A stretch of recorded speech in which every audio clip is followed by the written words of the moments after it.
Assalamualaikum warahmatullahi wabarakatuh. Perkenalkan, nama saya Penda Kusnan. Saya berasal dari Universitas Muhammadiyah Magelang, Fakultas Teknik, Program Studi Teknik Informatika. Di sini saya akan menjelaskan sedikit mengenai final project Smart Village dengan AI. Dan di sini saya membawa judul yaitu layanan pendidikan di desa berbasis teknologi.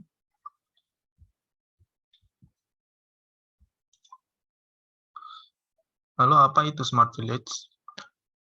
Jadi Smart Village merupakan sebuah konsep di mana sebuah desa dapat menyelesaikan permasalahannya dengan cerdas.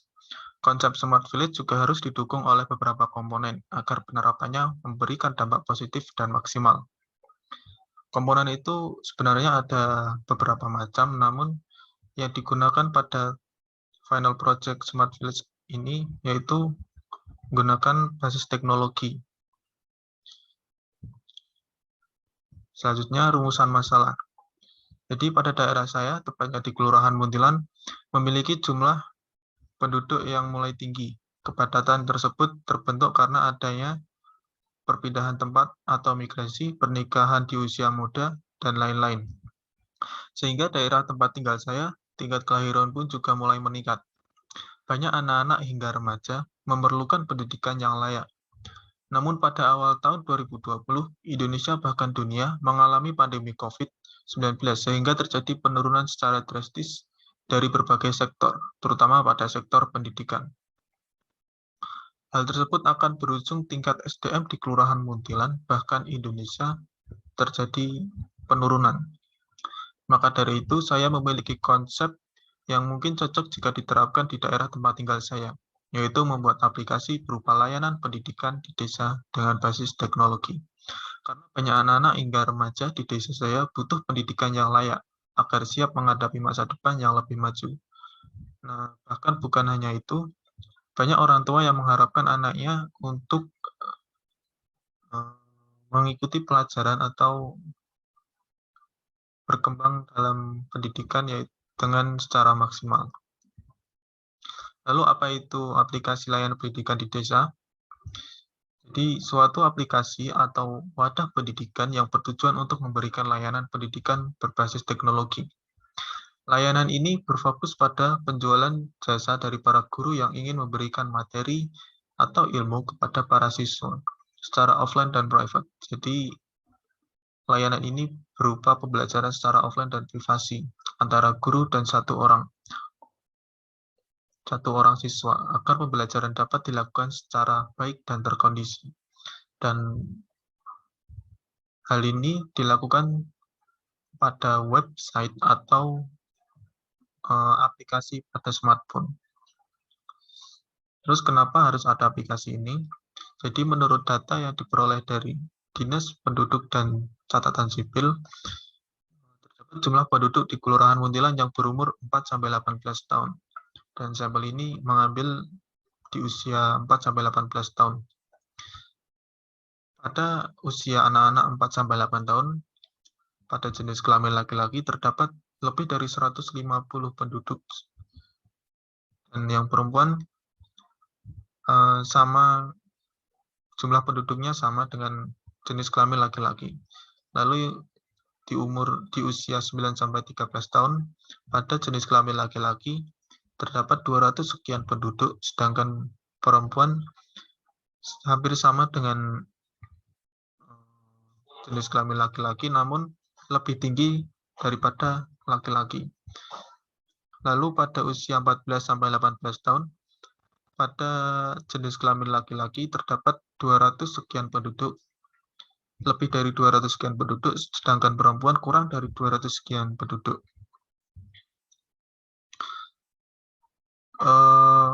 Berdasarkan dari data tersebut, total penduduk di usia 4-18 tahun yaitu 1.164 penduduk. Namun dari data tersebut, kita tidak mengetahui apakah semua penduduk di usia 4-18 tahun tersebut pelajar atau putus sekolah. Ditambah dengan keadaan pandemi COVID yang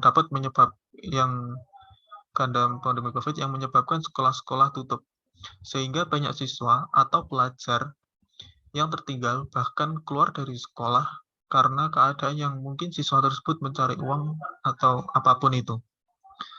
Sehingga layanan ini mungkin dibutuhkan oleh siswa atau pelajar untuk mempersiapkan masa depan yang maju. Di sisi lain, hal ini dapat mengembangkan tingkat SDM di Kelurahan Muntilan dan memberikan lowongan pekerjaan untuk para guru-guru yang sedang berhenti bekerja atau terdampak oleh COVID. Lalu apa yang perlu dipersiapkan? Yang pertama yaitu data siswa atau pelajar. Data ini berguna untuk analisis data untuk menentukan siswa atau pelajar yang siap untuk dilibatkan dalam layanan pendidikan ini. Lalu yang kedua, hardware. Hardware ini seperti laptop atau komputer, smartphone, lalu internet. Jadi hardware ini untuk support untuk pengembangan aplikasi ini. Lalu yang selanjutnya software. Software ini perangkat lunak yang dibutuhkan untuk pengembangan aplikasi ini. Mungkin ada Python, ada HTML, CSS, JavaScript, atau apapun itu. Lalu yang selanjutnya yaitu rancangan aplikasi. Rancangan untuk pengembangan aplikasi tersebut. Yang pertama, analisis data.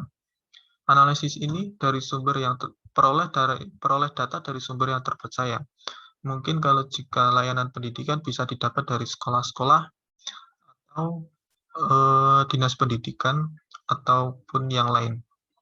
Lalu lakukan analisis untuk memperoleh keputusan dalam menentukan siswa atau pelajar dan guru yang siap untuk mendapatkan layanan pendidikan tersebut. Analisis ini bisa dilakukan secara langsung dengan survei di sekolah-sekolah di daerah Kelurahan Muntilan, atau bisa memperoleh dengan mengambil data dari dinas pendidikan atau sekolah-sekolah. Jika dilakukan secara langsung, bisa melalui kuesioner atau apapun itu. Selanjutnya, pembuatan aplikasi. Pembuatan aplikasi ini bisa menggunakan software-software yang berguna untuk pengembangan aplikasi tersebut. Lalu, software-software ini untuk membentuk sebuah website atau aplikasi smartphone.